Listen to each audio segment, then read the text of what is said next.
اس کے فوری بعد پھر جو پولیٹیکل کمیٹی ہے پی ٹی آئی کی، اس کا اجلاس ہوا اور جس کے اندر یہ اعلان کیا گیا کہ پنجاب میں اس وقت جو مختلف اضلاع میں 11 12 13 14 کو شیڈول اناؤنس کیا گیا تھا، وہ فوری طور کے اوپر احتجاج جو ہے کہ اس کو منسوخ کیا گیا اور کہا گیا کہ تمام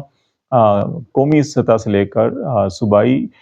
ضلعی اور جو تحصیل یونین کونسل تک کی جو تنظیم ہے پی ٹی آئی کی، وہ جو ہے کہ اب 15 اکتوبر کو ڈی چوک میں احتجاج کی تیاریاں کرے اور 15 اکتوبر کو ڈی چوک پہنچا جائے۔ اب یہ معاملہ جو ہے اس اعتبار سے بڑا سنگین ہے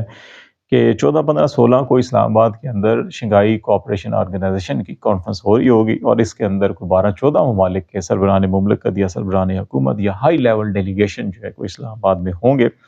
ایسے موقع کے اوپر پی ٹی آئی کی جانب سے یہ اعلان جو ہے کہ اس کے اوپر تنقید بھی کی جا رہی ہے اور اس کے اوپر جو ہے کہ ری ایکشن بھی دیا جا رہا ہے حکومتی حلقوں کے اندر، اس کو ملک دشمنی سے گردانا جا رہا ہے اور کہا جا رہا ہے جی کہ جب آپ اتنی ہائی لیول کی ڈیلیگیشن جہاں پر ہوں اس وقت امن و امان کا مسئلہ پیدا کرنا یا اس قسم کے احتجاج کی کال دینا جو ہے کہ یہ جو انٹرنیشنل ڈگنیٹریز پاکستان آ رہی ہیں، پاکستان کا تشخص بھی خراب ہوگا اس سے، اور پاکستان کے اندر جو عالمی قائدین آ رہے ہیں اور پاکستان کو اس کا جو سفارتی سیاسی سطح کے اوپر فائدہ ہو سکتا ہے اس کو بھی نقصان ہوگا اور یہ قومی مفادات پر زد ڈالنے کے مترادف ہے۔ جبکہ احتجاج کا اعلان کرنے والوں کا خیال ہے کہ پاکستان پچھلے کئی سال سے 2 سال سے بالخصوص جو ہے کہ جس طرح سے آئین شکنی ہو رہی ہے، قانون شکنی ہو رہی ہے، بنیادی انسانی حقوق کی وائلیشن ہو رہی ہے، پولیٹیکل رائٹس کی وائلیشن ہو رہی ہے، عوام کے مینڈیٹ کے اوپر ڈاکہ ڈالا جا رہا ہے، شب خون مارا جا رہا ہے، عدلیہ کے اوپر حملے ہو رہے ہیں، سول سوسائٹی کے اوپر حملے ہو رہے ہیں، میڈیا کے اوپر حملے ہو رہے ہیں، سیاسی ورکرز کے اوپر حملے ہو رہے ہیں، مخالف حکومت رکھنے والے صوبے کے اوپر وفاق حملہ کر رہا ہے، تو ایسے حالات کے اندر کیا دنیا کے اندر پاکستان کی نیک نامی ہو رہی ہے؟ پاکستان کی پہلے ہی بدنامی اتنی خود جو ہے کہ پاکستان کی ریاستی اداروں، حکومت نے اور حکومتی اداروں نے کر ڈالی ہے کہ اس میں یہ احتجاج ایک پولیٹیکل رائٹس کے اندر زمرے میں آتا ہے، کانسٹیٹیوشنل اور لیگل رائٹ کے زمرے میں آتا ہے۔ جہاں تک ہماری اطلاعات ہے 2-3 وجوہات ہیں جن کی وجہ سے اچانک یہ معاملہ فلیئر اپ ہوا اور پی ٹی آئی کو یہ احتجاج کی کال دینا پڑی، اور اس کے اندر خاص طور کے اوپر ایک معاملہ جیسے ہم نے کہا کہ عمران خان سے ملاقات کا معاملہ توقع کی جا رہی تھی کہ ان کی ہمشیرہ یا ڈاکٹرز کو ملنے کے لیے اجازت دے دی جائے گی، لیکن ہائی کورٹ نے اجازت نہیں دی، اور پھر فیصلہ بھی ایسے موقع پر آیا کہ جس میں اس کو فوری طور کے اوپر چیلنج کرنا اور ہائی کورٹ کے اندر ڈی بی بینچ کے اندر لگوانا اور پھر فیصلہ لینا وہ ممکن اس اعتبار سے نہیں ہو سکا کہ اب جو ہے کہ ہفتہ اتوار سوموار منگل بدھ یہ چھٹیاں اناؤنس کر دی گئی تھی، اور ہفتے کو عموماً ہائی کورٹ کے اندر آفس ورک ہوتا ہے، چیمبر ورک، لیکن اگر عدالت چاہے تو وہ اس قسم کی پٹیشنز کو سن بھی سکتی ہے۔ لیکن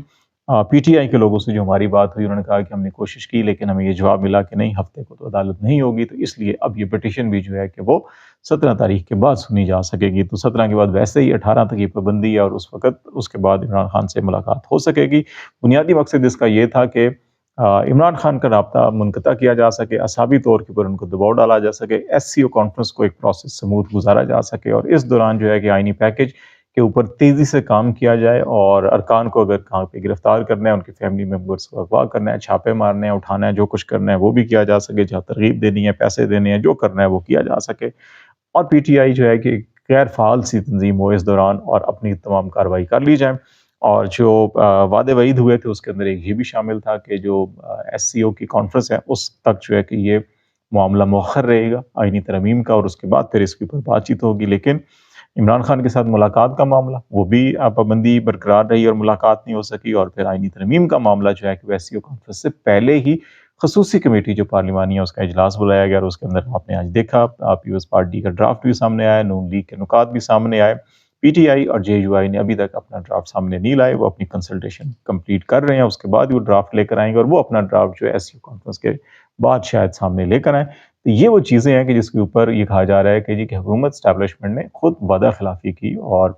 ان چیزوں کو بگاڑا، ان چیزوں کو خراب کیا۔ پی ٹی آئی کا بھی جو اناؤنسمنٹ آئی ہے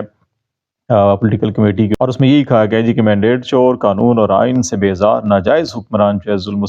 سفاکیت ترک کرنے پر آمادہ نظر نہیں آتے، عمران خان کو بطور خاص بربریت کا نشانہ بنایا جا رہا ہے، اور عمران خان کی زندگی، صحت، سلامتی کی جان بوجھ کر جو ہے سنگین خطرات سے دو چار کرنے کے لیے بنیادی حقوق سلب کیے جا رہے ہیں۔ تو یہ وجوہات انہوں نے بیان کی جس کے نتیجے کے اندر جو ہے کہ یہ معاملہ سارا ہوا۔ تو یہ چیزیں جو ہے کہ ابھی فلیئر اپ ہو رہی ہیں جس کی وجہ سے یہ ہو رہا ہے، اور یقینی طور کے اوپر اگر اسی شد و مد کے ساتھ، اسی زور و شور کے ساتھ اگر کارکن آتے ہیں 15 تاریخ اسلام آباد کی طرف، تو میرا خیال ہے کہ اس وقت پنڈی اور اسلام آباد کی پوری انتظامیہ جو ہے پوری طاقت کے ساتھ ان لوگوں کو موٹر وے کے اوپر ہی اور اپنے اپنے ضلعوں کے اندر ہی کنٹرول کرنے کی کوشش کرے گی، اور اگلے چند دنوں کے اندر یہ آج 11 گزر گئی، 12 13 14 کو ایک بڑا گرینڈ قسم کا آپریشن جو ہے کہ وہ پنجاب کے اندر کیا جا سکتا ہے، اسلام آباد کے اندر ابھی سے پکڑ دکڑ شروع کر دی گئی ہے،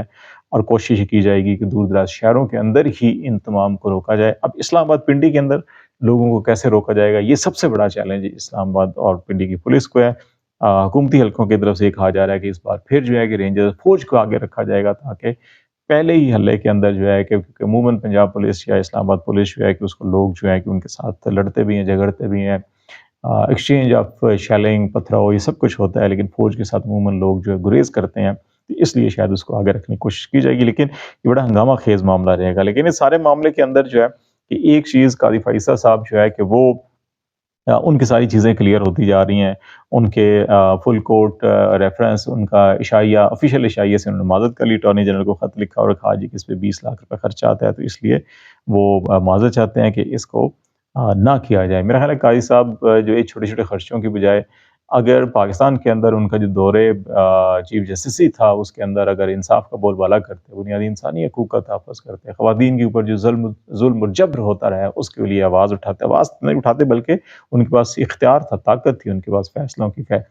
اگر وہ کرتے تو شاید وہ کہیں زیادہ امپیکٹ پاکستان پہ، پاکستان کے سیاسی ماحول کے اوپر، پاکستان کی معیشت پہ پڑتا۔ یہ جو دو چھوٹے موٹے جو اقدامات ہیں ان سے تو شاید وہ نیک نامی نہ کما سکیں، لیکن اگر وہ اچھے فیصلے کر جاتے تو یقینی طور پر پاکستان کی تاریخ میں ان کا اچھا نام لکھا جاتا۔ لیکن اب انہوں نے جس انداز کے اندر یہ فیصلے کیے ہیں، شاید ابھی 2 ہفتوں کے بعد جب ان کے لیگیسی یا ان کے دور کے بارے میں بات کی جائے گی یا لکھا جائے گا، تو شاید جسٹس منیر اور جسٹس مولوی مشتاق جیسے لوگ بہت